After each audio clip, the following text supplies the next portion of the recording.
नमस्कार, मैं हूं आपके साथ पलक शर्मा। आइए नजर डालते हैं फटाफट खबरों की ओर। दिल्ली के मुख्यमंत्री अरविंद केजरीवाल ने ईडी द्वारा भेजे गए समन को हाईकोर्ट में चुनौती दी। सीएम अरविंद केजरीवाल ने हाईकोर्ट में याचिका दायर की है। केजरीवाल की याचिका पर हाईकोर्ट में सुनवाई हो रही है। उन्होंने ईडी के समन को गैर कानूनी बताया है। दिल्ली उच्च न्यायालय ने दिल्ली के मुख्यमंत्री अरविंद केजरीवाल द्वारा एजेंसी द्वारा उन्हें जारी किए गए कई समन को चुनौती देने वाली याचिका पर प्रवर्तन निदेशालय से जवाब मांगा है। तेलंगाना की राज्यपाल तमिलिसाई सुंदरराजन ने बुधवार को एक बार फिर भाजपा का हाथ थाम लिया है। उन्होंने 2 दिन पहले ही राज्यपाल पद से इस्तीफा दिया था। सुंदरराजन ने भाजपा में शामिल होने के बाद कहा, मैं चुनाव लड़ना चाहती हूं और मैंने यह इच्छा अपनी पार्टी को भी बताई है। मैं खुश हूं कि मुझे एक बार फिर से सदस्यता कार्ड मिल गया है जो मेरे पास है। यह सबसे खुशी का दिन है। यह एक कठिन फैसला है और एक अच्छा निर्णय है।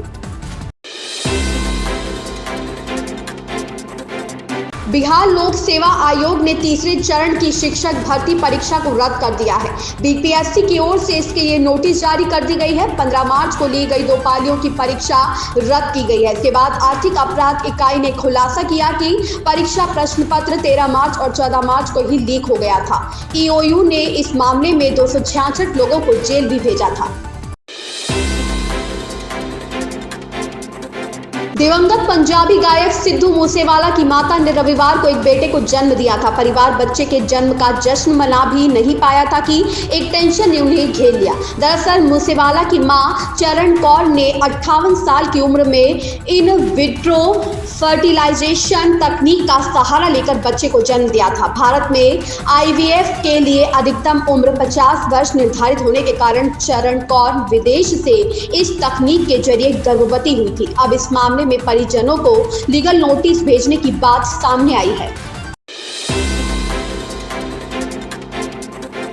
रामेश्वरम कैफे ब्लास्ट मामले में दिए गए बयान पर केंद्रीय मंत्री शोभा करंदलाजे की मुश्किलें बढ़ती दिख रही है। शोभा करंदलाजे ने दावा किया था कि रामेश्वरम कैफे ब्लास्ट में शामिल संदिग्ध तमिलनाडु का रहने वाला है। हालांकि अपने इस बयान के बाद उन्होंने माफी भी मांग ली थी। अब डीएमके ने करंदलाजे के बयान पर चुनाव आयोग में शिकायत दर्ज की है।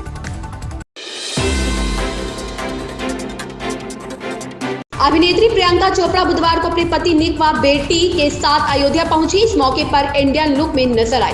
उन्होंने अपने परिवार के साथ रामलला के दर्शन किए। उन्होंने करीब 30 मिनट रामलला के दरबार में दर्शन पूजन किया। राम मंदिर ट्रस्ट की ओर से उनका अभिनंदन किया गया। प्रियंका के पति निक भी इंडियन लुक में नजर आ रहे थे। उन्होंने सफेद रंग का कुर्ता पायजामा पहना हुआ था। वहीं प्रियंका चोपड़ा पीले रंग की साड़ी में नजर आई। प्रधानमंत्री नरेंद्र मोदी ने रूस के राष्ट्रपति व्लादिमीर पुतिन को 5वीं बार राष्ट्रपति बनने पर बधाई दी। उन्होंने कहा कि भारत और रूस के बीच साथ काम करने को लेकर सहमति बनी है। पीएम मोदी ने कहा कि आने वाले वर्षों में भारत और रूस के विशेष एवं विशेषाधिकार प्राप्त रणनीतिक साझेदारी को और प्रगाढ़ बनाने की दिशा में प्रयास किए जाएंगे। विदेश मंत्री डॉक्टर एस जयशंकर ने बुधवार को तीसरे लोकतंत्र शिखर सम्मेलन को संबोधित किया। इलेक्ट्रॉनिक वोटिंग मशीनों की शुरुआत पारदर्शिता, दक्षता और लोकतांत्रिक प्रक्रिया की पवित्रता के प्रति हमारी प्रतिबद्धता का प्रमाण है। यह बदलाव न केवल आधुनिक लोकतंत्र के सिद्धांतों के साथ संरेखित होता है बल्कि अधिक नागरिक जुड़ाव का मार्ग प्रशस्त करता है, खासकर युवाओं के बीच जो हमारी लोकतांत्रिक विरासत की जिम्मेदारियों को प्राप्त करेंगे। सुप्रीम कोर्ट ने बुधवार को तृणमूल कांग्रेस के सांसद अभिषेक बनर्जी के उस अनुरोध को स्वीकार कर लिया जिसमें अप्रैल और जून के बीच होने वाले आम चुनावों के पूरा होने तक मनी लॉन्ड्रिंग मामले से संबंधित जांच के लिए प्रवर्तन निदेशालय को उन्हें बुलाने से रोकने की मांग की गई थी। याचिकाकर्ता के वकील का कहना है कि याचिकाकर्ता एक सांसद है और वह आम चुनाव लड़ रहा है, जिसके मद्देनजर मामले को जुलाई तक के लिए टाल दिया जाए। अदालत ने कहा कि इस मामले को 10 जुलाई को सूचीबद्ध करें।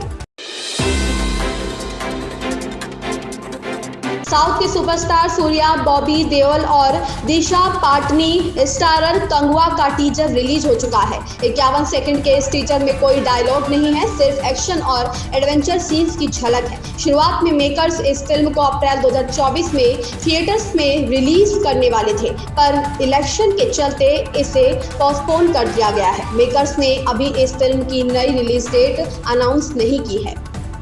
इन खबरों में बस इतना ही, बने रहे हमारे साथ।